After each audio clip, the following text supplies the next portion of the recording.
నమస్తే అండి. నా పేరు రాధిక. ధనుర్మాసంలో 18వ రోజు 18వ పాశురము మరియు దాని తాత్పర్యము తెలుసుకుందాము.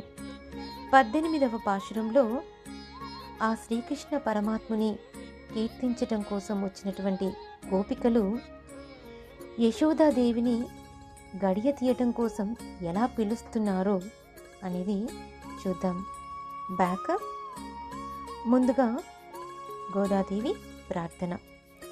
నీలాత్తు తుంగస్తన గిరితటీ సుప్తముద్బోధ్య కృష్ణం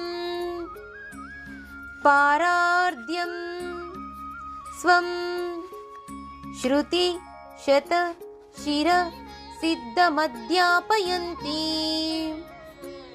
స్వోచ్ఛిష్టాయాం స్రజిణీ గళితం యా బలాత్కృత్య భుజ్గై గోదా తస్యై నమ ఇదమిదం భూయ ఏవాస్తు భూయః.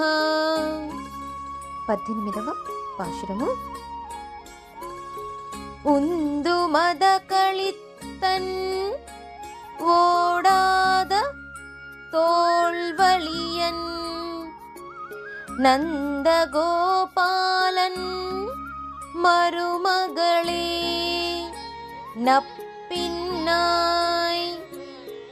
கந்தம் கமரும் குரலி கடை திறவாய் வந்து எங்கும் கோரி அரைத்தனகான் மாதவி பந்தல் மேல் பல்கால் குயில் இனங்கள் கூவினகான் பந்தார் விரளி உன்மெத்துனன் பேர் பாட செந்தாமரைக்கையால் ஷீரார்வளை ஒளிப்பவந்து తిరవాయి మగిరిందం ఏలోరెంబావాయ్. తాత్పర్యము: ఎన్నో మదించిన ఏనుగులను కలిగి వాటితో పోరాడగలిగిన వాడును, మదము స్రవించుచున్న ఏనుగు వంటి మంచి భుజబలము కలవాడును, యుద్ధములో శత్రువులను చూచి ఏనాడు వెనకకు జంకని బలశాలి అయిన నందగోపుని కోడలా, మంచి సువాసనలు వెదజల్లే అత్తరలు రాసుకున్న పొడగాటి కేశపాశురములు అంటే జడలు కల ఓ నప్పిన్నా, ఓ నీలాదేవి, దయచేసి తలుపు గడియ తెరువుము. కోళ్ళు అంతటా చేరి కుక్కురకో అని కూతలు కూస్తున్నాయి.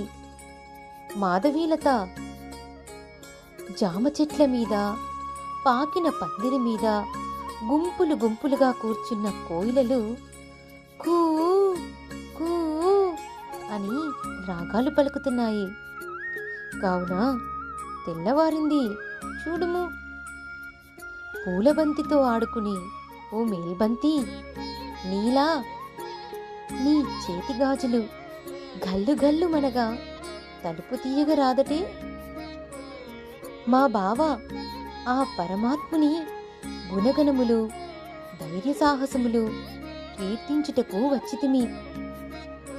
నీవు ఆనందంగా లేచి నీ కాలి గజ్జెలు సప్పడి చెయ్యగా త్వర త్వరగా నడిచి వచ్చి ఎర్రని తామర పూలను పోలిన నీ చేతులతో అందమైన నీ చేతి కంకణములు గళ్ళు గళ్ళుమని మ్రోగుచుండగా వచ్చి తలుపు తెరువుము అని ఆండాళ్ తల్లి ఈ పాశురంలో యశోదాదేవిని వర్ణిస్తూ పిలుచుచున్నది.